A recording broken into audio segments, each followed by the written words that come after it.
Hey guys, welcome back to my channel Riya Sau. তো আজকে আমরা যাচ্ছি দক্ষিণেশ্বর। সকাল সকাল বেরিয়ে পড়েছি।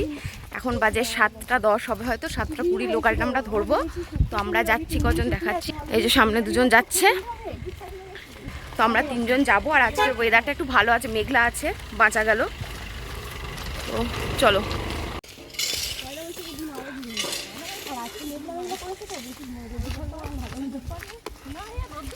আমি আর আমার বর একবার গেছি, সে পুজো দেবো কি লাইন চলে গেছে ফেরিঘাট পর্যন্ত, এই রকম না বলে গালি হচ্ছে বাবু। টিকিট দাদা, তাড়াতাড়ি টিকিট দিন, ট্রেন ঢুকে গেছে। চলো গিয়ে লেডিসটাতে উঠে পড়ি।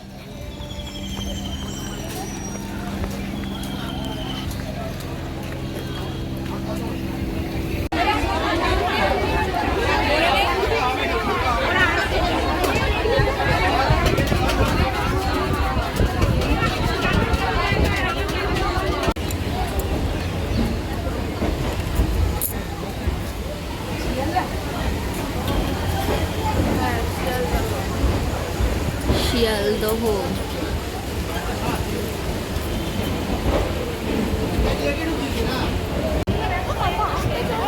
হ্যাঁ তাও কিন্তু হাওয়া আছে ভালো। না এইবারে একটু ভোল্টেজটা বেড়েছে।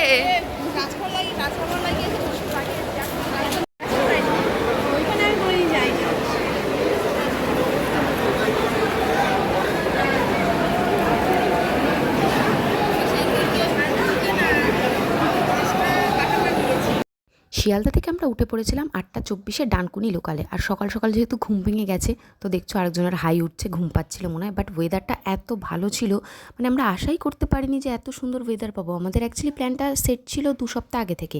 তো ভাবছিলাম যে গরমে কেমন লাগবে, কষ্ট হবে, বাট না, আমরা খুবই ভালোভাবে পুজো দিয়েছি আর ভীষণ মজা করেছি সারাটা দিন। তো এখানে দেখো দক্ষিণেশ্বর স্টেশনে আমরা পৌঁছে গেছি। আর এখানে আসতে আমার বরাবরই ভীষণ ভালো লাগে। মানে আমি অনেক মন্দিরে গিয়েছি, কিন্তু জানি না কেন দক্ষিণেশ্বরে আসলে আমার মানে খুব ভালো লাগে, পুজো দিয়ে মনটা বেশ ভরে যায়। তো আমরা তো সারাদিন খুব ভালো মজা করেছি, তোমরা অবশ্যই দেখতে থেকো। আর হ্যাঁ, আমার ব্লগটা যদি ভালো লেগে থাকে অবশ্যই কিন্তু সাবস্ক্রাইব করো আর একটা লাইক অ্যান্ড শেয়ার করে দিও। তো এই স্কাই ওয়াক দিয়ে যে যাওয়াটা কিন্তু অনেক ইজি হয়ে গেছে সবার জন্য। যারা সচরাচর যাওয়া আসা করে না তাদের জন্য কিন্তু এই রাস্তাটা খুবই সহজ। তো যাই হোক, এর মধ্যে দিয়ে আমরা এবার যাচ্ছি, গিয়ে এবার যাবো, আগে মায়ের পুজো দেবো তারপর।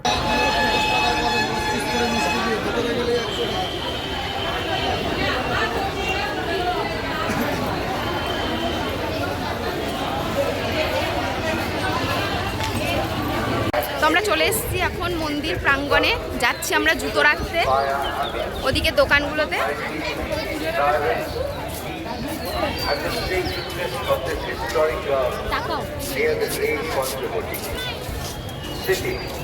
এই ওইখানে যে ফুড প্লাজা আছে না, ওখানে খেতে গেছি আগের বার এসে, সে দেখি কত লাইন, আর দুজনের পেয়েছে খিদ।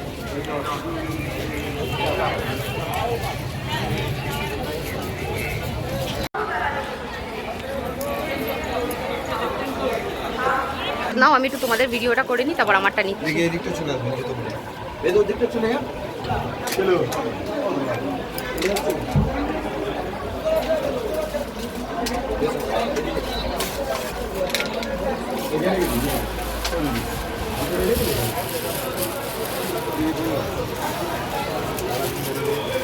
কত নেবে?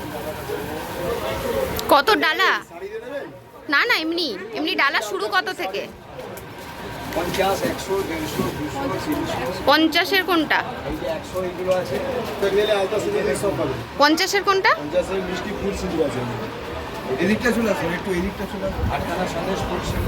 এটাই নিন।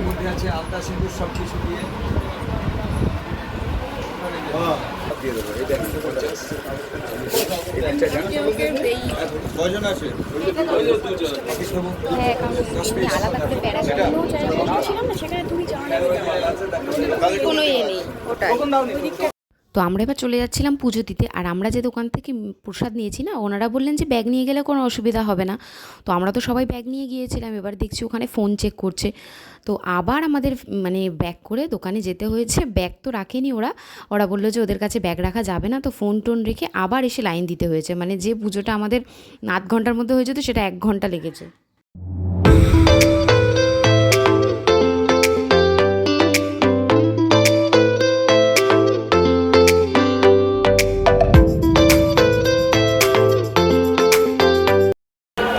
বাইরে তো আমাদের পুজো দেওয়া হয়ে গেছে। এখন আমরা বেরিয়ে এখান থেকে প্রসাদ যে দোকান থেকে নিয়েছিলাম সেখান থেকে নিয়ে জুতো টুতো নেওয়া হয়ে গেছে।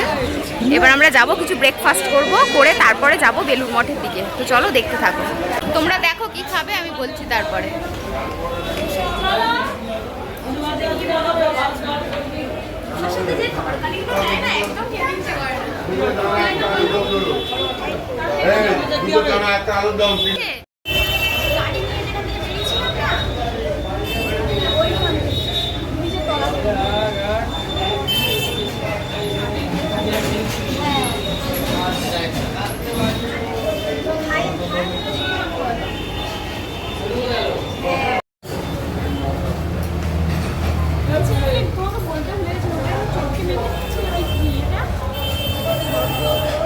সবে ভেজে দিচ্ছে তো।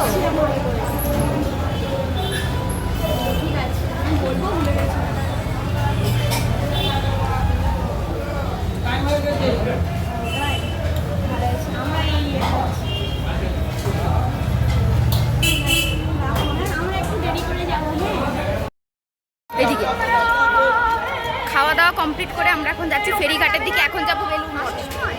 হ্যাঁ, ওটা আসার সময় কিনবো না। ও হ্যাঁ, ওটা আসার সময় কিনবো।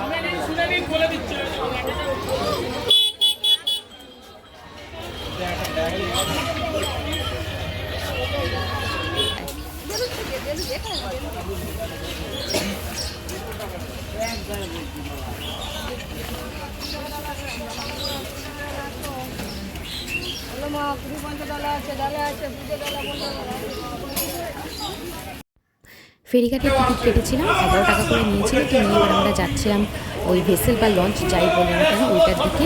আর ছেড়ে দেবে, প্রায় দেরি হয়ে গিয়েছিলো, ওই জন্য সব ছুটে ছুটে যাচ্ছিলো, আমরাও সবাই ছুট মেরেছি। তো আজকের ব্লগটা কিন্তু এই পর্যন্ত থাকলো। এবার বেলুড় মঠে আমরা গিয়ে কী করলাম না করলাম সেটা দেখার জন্য কিন্তু অবশ্যই পরের পার্টটা তোমাদের দেখতে হবে। আর হ্যাঁ, অবশ্যই কিন্তু চ্যানেলটাকে সাবস্ক্রাইব করে যেও। তো আজকের মতো টাটা, দেখা হবে নতুন একটা ব্লগের সাথে। ভালো থেকো, সুস্থ থেকো।